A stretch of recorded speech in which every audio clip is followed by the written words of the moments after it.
പാലക്കാട് മണ്ഡലത്തിലെ LDF സ്വതന്ത്ര സ്ഥാനാർത്ഥി NMR റസാഖിന്റെ തെരഞ്ഞെടുപ്പ് ചിഹ്നം വീണ്ടും മാറി. കുടം ചിഹ്നം മാറ്റിയ ഒടുവിൽ മോതിരം അനുവദിച്ചു. സാങ്കേതിക കാരണങ്ങളാലാണ് ചിഹ്നം മാറ്റിയതെന്ന് വരണാധികാരി അറിയിച്ചെന്ന് NMR റസാഖ് പറഞ്ഞു. ചിഹ്നം അവർ ആദ്യം പ്രസിദ്ധീകരിച്ച് നമ്മൾ നോമിനേഷൻ കൊടുക്കുന്ന സമയത്ത് ഒരു ഫ്രീ സിമ്പിൾസ് കുറേ ഉണ്ടായിരുന്നു. അതിൽ നിന്ന് സെലക്ട് ചെയ്തൊരു 3 ചിഹ്നം കൊടുത്തിരുന്നു. 3 ചിഹ്നത്തിൽ അവർ ചിഹ്നം അനുവദിക്കുന്ന ആ സമയം വന്ന ഏകദേശം 3 മണിക്ക് അനുവദിക്കുന്ന സമയം വന്നപ്പോൾ അതിൽ 2 ചിഹ്നം മരവിപ്പിച്ചതായിട്ട് ഇലക്ഷൻ കമ്മീഷൻ്റെ ഓർഡർ ഉണ്ട്. അതുകൊണ്ട് അത് കഴിയില്ല എന്ന് പറഞ്ഞ് 3ാമത് നമ്മൾ കൊടുത്ത ചിഹ്നം അനുവദിച്ചു തന്നിരുന്നു.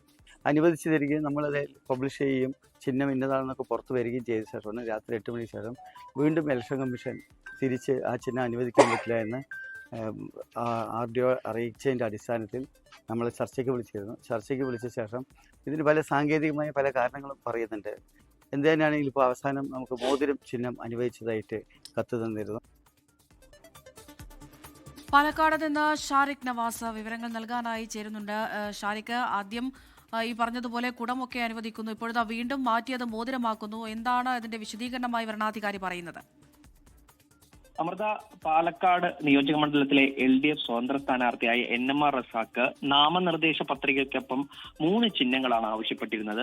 ഓട്ടോറിക്ഷ, ആപ്പിൾ, കുടം എന്നീ ചിഹ്നങ്ങളാണ് ഇത് ആവശ്യപ്പെട്ടിരുന്നത്. എന്നാൽ ഇതിൽ ആദ്യം ഓട്ടോറിക്ഷ കേരള കോൺഗ്രസിന് നൽകുന്നതിനാൽ അടുത്ത ചിഹ്നങ്ങളായ, അതായത് NMR റസാഖ് ആവശ്യപ്പെട്ട മറ്റു ചിഹ്നങ്ങളായ ആപ്പിൾ ആയിരുന്നു ആദ്യം അനുവദിച്ചത്. എന്നാൽ ആപ്പിൾ തിരഞ്ഞെടുപ്പ് കമ്മീഷൻ കേരളത്തിൽ നിന്ന് വിലക്കി എന്നുള്ള അറിയിപ്പ് വന്നതിനെ തുടർന്ന് ആപ്പിൾ NMR റസാഖിന് ഉച്ചയ്ക്ക് 3 മണിക്ക് അനുവദിച്ച ചിഹ്നം ആപ്പിൾ ചിഹ്നം മാറ്റുകയായിരുന്നു.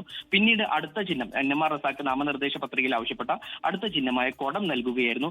എന്നാൽ ഒടുവിൽ രാത്രി ഒരു 8 മണിയോടുകൂടി വരണാധികാരിയായ RDO ഇവരെ വിളിച്ചറിയിക്കുകയായിരുന്നു. തെരഞ്ഞെടുപ്പ് ഏജന്റിനെ വിളിച്ചറിയിച്ചു. സാങ്കേതിക കാരണങ്ങൾ കൊണ്ട് ഈ കുടം ചിഹ്നവും അനുവദിക്കാൻ കഴിയില്ല എന്നുള്ള അറിയിപ്പ് ഇവർക്ക് നൽകി. ഒടുവിൽ ഇവർക്ക് ഉള്ള സ്വതന്ത്രന്മാർക്കുള്ള ചിഹ്നമായ ഒരു മോതിരം അനുവദിക്കുകയായിരുന്നു.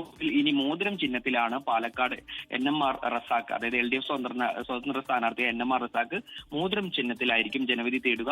എന്നാൽ ഇവർ ഇതിനെക്കുറിച്ചുള്ള കൂടുതൽ ചർച്ചയ്ക്കുള്ള സമയമൊന്നും ഇപ്പോൾ ഇല്ലാത്തതിൽ, കാരണം തെരഞ്ഞെടുപ്പിന് ഏകദേശം ഇനി 14 ദിവസങ്ങൾ മാത്രമേ ഉള്ളൂ. അപ്പൊ ഇതിൽ കൂടുതലായിട്ടുള്ള ചർച്ചയ്ക്കോ തർക്കത്തിനൊന്നും മുതിർന്നില്ല. ഇവർ മോതിരം ചിഹ്നം സ്വീകരിക്കുകയായിരുന്നു. ഇനി മോതിരം ചിഹ്നത്തിലായിരിക്കും പാലക്കാട്ടെ LDF സ്വതന്ത്ര സ്ഥാനാർത്ഥിയായ NMR റസാഖ് മത്സരിക്കുക.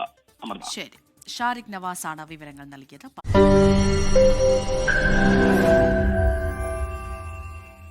ലോകത്തെവിടെയായാലും ഏത് സമയത്തും 24 വാർത്തകളും ഓഗ്മെന്റഡ് റിയാലിറ്റി പാക്കേജുകളും എക്സ്പ്ലെയിനറുകളും വിശദമായി കാണാൻ ഞങ്ങളുടെ YouTube ചാനൽ നിങ്ങൾക്ക് സബ്സ്ക്രൈബ് ചെയ്യാം.